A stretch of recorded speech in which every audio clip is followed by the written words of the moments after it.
Hello, ici Dorine, Et Cyril. des investisseurs sereins. Après plusieurs années de travail en tant qu'ingénieur, nous nous sommes lancés en investissement immobilier. Après 5 années d'acquisition, nous étions devenus libres financièrement. Dans ce podcast, nous vous partageons les stratégies et les bonnes pratiques pour développer votre intelligence financière. Dans le but non seulement d'être plus riche sur le papier, mais avant tout pour devenir plus libre et plus heureux.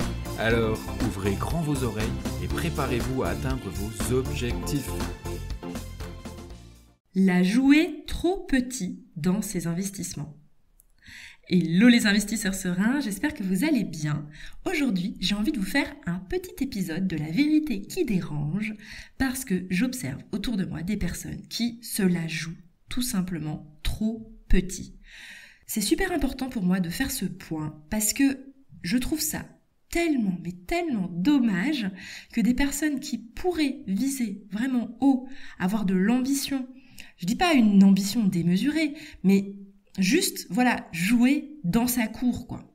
Pas aller jouer dans la cour des petits joueurs. Et je trouve que c'est trop dommage. Il y a un exemple qui me vient en tête. C'est par exemple, j'ai une amie qui a investi en crypto-monnaie. C'est une amie qui gagne extrêmement bien sa vie, ok ? Quelqu'un qui gagne plus de... Enfin, je sais pas, mais disons... j'ai pas envie de donner trop d'informations sur elle, mais en gros, quelqu'un qui gagne plus de 10 000 euros par mois, qui a énormément d'économies de côté, enfin bref, quelqu'un... qui réussit extrêmement bien d'un point de vue financier, mais évidemment du côté purement boulot. Et en fait, elle me dit, j'ai investi dans les cryptos. Et en fait, elle m'explique qu'elle a investi 1000 euros. Je fais juste un petit warning, Je vais parler de crypto, je dis pas qu'il faut investir dans les cryptos, Je dis juste que mon amie, elle m'annonce qu'elle a investi 1000 euros, mais je me dis, mais en fait, autant pas le faire. Je veux dire, t'as tellement de patrimoine, t'as tellement d'argent, que finalement, investir 1000 euros, en fait, c'est ridicule. C'est ridicule parce que déjà tu les perds, tu t'en fous, parce qu'au vu de ton patrimoine, ça a aucune importance. Et en plus de ça, au pire, ça fait x10, ça te fait 10 000 euros, génial, ça va pas te changer la vie. En fait, il faut que vous compreniez que quand vous faites quelque chose en investissement, peu importe en fait le type d'investissement, il faut que ce soit mesuré par rapport à votre situation au départ. Parce que si vous la jouez trop petit, finalement c'est un peu comme un coup d'épée dans l'eau, parce que de toutes les façons, ça va rien vous apporter vraiment, il n'y aura pas de différence, en fait, entre votre situation au départ et la situation finale, parce que vous avez tellement joué petit, que ça sert à rien. C'est comme si quelqu'un qui gagne bien sa vie me dit, j'ai investi dans un garage. Je fais, ok, un garage, mais garage, c'est maximum 100 euros par mois. Tu peux pas t'amuser, si jamais tu gagnes 5 000 euros par mois, te prendre la tête pour investir dans un garage qui va te rapporter 100 euros par mois. C'est juste pas proportionnel, en fait. Parce que, voilà, je veux pas vous dire que vous avez une façon de faire et qu'il y en a qu'une qui est bonne. Ok, mais je veux dire, quitte à se casser la tête et prendre du temps, en fait, c'est juste de réfléchir à votre ratio. Le temps que j'y passe, la valeur de mon temps et le gain que je vais avoir derrière. Et si jamais vous gagnez 5 000 euros par mois et que vous achetez un garage pour le mettre en location et que vous gagnez 100 euros, enfin là j'exagère, mais c'est juste pour que vous compreniez l'idée, c'est que c'est ridicule. Ok, c'est ridicule parce que vous allez vous casser la tête à trouver un garage, à trouver un locataire pour votre garage. Ok, et après vous allez toucher 100 euros pour le garage et puis super, vous aurez perdu 6 mois de charge mentale pour juste un garage. Donc vraiment, mettez-vous ça en tête qu'il faut avoir une sorte de proportion en fait entre votre situation au départ, votre situation initiale. Si jamais vous avez des bons revenus, soyez proportionnel, ok ? Si par exemple vous êtes plutôt à 5 000 euros par mois, même à 2, sincèrement, moi je trouve qu'acheter un petit studio à 50 000 euros, même ça, je pense que c'est pas assez. C'est pas assez en fait, vous visez pas assez haut. Parce que c'est comme si vous achetiez un garage, je veux dire j'exagère parce que c'est un peu moins pire que d'acheter un garage, mais ceux qui peuvent acheter un immeuble, franchement, faut acheter un immeuble. Si vous pouvez vous permettre d'acheter un immeuble, si jamais vous avez plus de 5 000 euros par mois, vous pouvez tenter l'immeuble.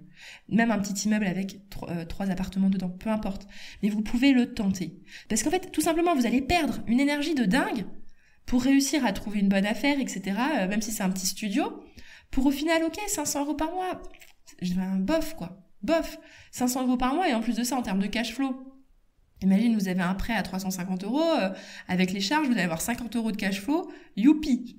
Vous allez pas vous n'allez pas casser 3 pattes à un canard, quoi. Enfin, c'est juste ça que je veux dire, c'est que il faut réussir. Quand vous vous posez, au moment où vous voulez investir, il faut que vous vous disiez, ok, est-ce que ça correspond en proportion à ce que moi je devrais viser? Moi, par exemple, mon idée, on va faire un truc assez simple. Si jamais vous êtes à 5 000 € par mois, allez, on va dire 6 000, ça m'arrange pour les calculs. Ça veut dire que vous avez une capacité d'endettement, en tout cas de mensualité, à 2 000 €, ça fait 30%. Si je fais le truc vraiment, le calcul bête et méchant, hein, alors que normalement on doit prendre en compte les loyers, etc. Enfin, c'est plus compliqué que ça. Mais disons 2 000 €, ça veut dire que concrètement, vous pouvez pas investir en dessous de 300 000 €. C'est-à-dire que vous pouvez pas, si vous avez 6 000 € par mois, vous pouvez pas acheter un bien à moins de 300 000 €, travaux inclus, ok? Ça veut dire que si vous faites quelque chose en dessous de ça, vous jouez trop petit. En fait, c'est ça, c'est qu'il faut vraiment penser quelle est la charge mentale que je suis prêt à utiliser, c'est-à-dire que ça va être un investissement immobilier. Moi, je considère que c'est, 6 mois de charge mentale au moment de la recherche et 6 mois de charge mentale au moment des travaux. Donc, grosso modo, dans 12 mois, il y a le truc qui tourne tout seul. Donc, ça va vous faire, entre guillemets, 1 an. Je fais un truc grossier, je fais approximatif. Oui, ça peut être plus court, ça peut être plus long. Mais grosso modo, vous avez 1 an de charge mentale pour une acquisition. Je sais qu'il y en a qui arrivent à faire plus, mais vous pouvez paralléliser, et pourquoi pas si jamais vous êtes vraiment chaud. Mais du coup, votre temps, il est limité. Ok, vous avez peu... on le sait tous, la vie, elle avance, la mort, elle approche, et du coup, vous n'avez pas 1 an à perdre pour des broutilles. Si jamais vous perdez 1 an, entre guillemets, de charge mentale pour investir, à ce moment-là, vous investissez pour quelque chose qui soit à la hauteur de votre patrimoine et de votre situation initiale au départ. Juste pour finir, j'aimerais toucher un petit mot aux personnes qui, au départ, ont une petite situation, une situation qui est plus compliquée, plus difficile, qui n'ont pas forcément beaucoup de patrimoine. Là, vous pouvez vous permettre d'être ambitieux, parce que de toute façon, entre guillemets, vous n'avez rien à perdre. Ok ? Donc, vous pouvez aussi être ambitieux quand vous partez de zéro. Mais moi, ce que je vois, c'est surtout des personnes qui ont une excellente situation au départ, et puis en fait, qui finissent par viser trop petit. Ok ? Donc, pitié, arrêtez de viser, de la jouer trop petit, parce que ça ne sert à rien. Vous perdez votre énergie, quoi. Je sais pas, ça me fait penser par exemple à... En fait, c'est comme les personnes qui... Je sais pas si vous voyez les personnes qui sont à fond, tu sais, sur les coupons. Tu sais, les coupons de réduction de 5% pour économiser 1 € au supermarché et tout, et puis qui sont au taquet.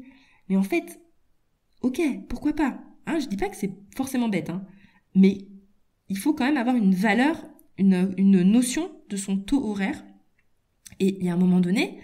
Si vous perdez 1 heure pour économiser 1 € parce que vous voulez aller exprès récupérer le truc en promotion et qu'en plus en y allant évidemment, parce que le truc il est pas con, les gens qui font les promotions ils sont pas débiles, c'est juste pour vous faire venir au magasin et donc au final vous rachetez plus que ce que vous aviez prévu, donc vous êtes donné une énergie de dingue pour un truc qui en valait pas la peine. C'est pareil si jamais vous décidez d'acheter un garage ou un truc trop petit en fait, faire un investissement trop petit, vous perdez votre énergie et en fait c'est pas proportionnel à qui vous êtes, ce que vous faites et où vous en êtes aujourd'hui. Je vais essayer de me mouiller un petit peu, ok ? Je suis sympa, je vais juste vous donner des chiffres un peu grosso modo. Si jamais vous êtes seul, que vous êtes à 1 500, 2 000 € par mois, là, très bien, un studio, ça fait très bien le travail, pourquoi pas, c'est nickel. Si jamais vous êtes plutôt aux alentours de entre 2 000 et 5 000 €, pourquoi pas plutôt viser un plus grand appartement, genre T2, T3, T4, pour en faire une colocation. Ou même un petit immeuble de 2-3 appartements. Ça, c'est très bien. Et si jamais vous êtes au-dessus de 5 000 €, concrètement, je peux pas comprendre que vous achetiez pas un immeuble. C'est juste pas possible. Si vous êtes à plus de 5 000 €, c'est voilà, si vous achetez un studio, vous jouez pas dans votre cour, en fait. Dans ce cas-là, vous jouez pas dans votre cour. Par contre, je peux comprendre que l'on veuille faire une sorte de test, parce qu'on a trop peur, ça existe. Ces personnes qui sont vraiment très frileuses à investir et qui, du coup, préfèrent faire un mini investissement pour se rassurer pour le prochain, ok, elles veulent bien perdre ce temps, mais cette perte de temps va leur permettre de débloquer leur mindset pour faire plus gros derrière, ok. Mais si jamais vous n'êtes pas non plus ultra frileux, que vous avez super peur, etc., et que c'est la seule chose que vous vous sentez capable de faire, à ce moment-là, visez gros, visez en tout cas proportionnellement par rapport à votre situation. Voilà, j'espère que cet épisode vous a un petit peu secoué, vous a fait réfléchir sur comment vous voyez les choses. Je vous souhaite à tous une excellente journée et à bientôt. Ciao, ciao. Et voilà, l'épisode du jour est terminé. Mais avant de finir, pense à t'abonner au podcast pour ne rater aucun épisode. Parce que nous sommes ici toutes les semaines, sans faute, pour t'apprendre non seulement à devenir plus riche sur le papier, mais surtout pour augmenter ta liberté. Et par la même occasion, je vous encourage vivement à y ajouter une note de 5 étoiles, parce que ça nous fait plaisir de savoir que le contenu vous motive et vous booste. On se retrouve la semaine prochaine pour développer votre intelligence financière. Merci beaucoup à tous et à bientôt. Ciao, ciao!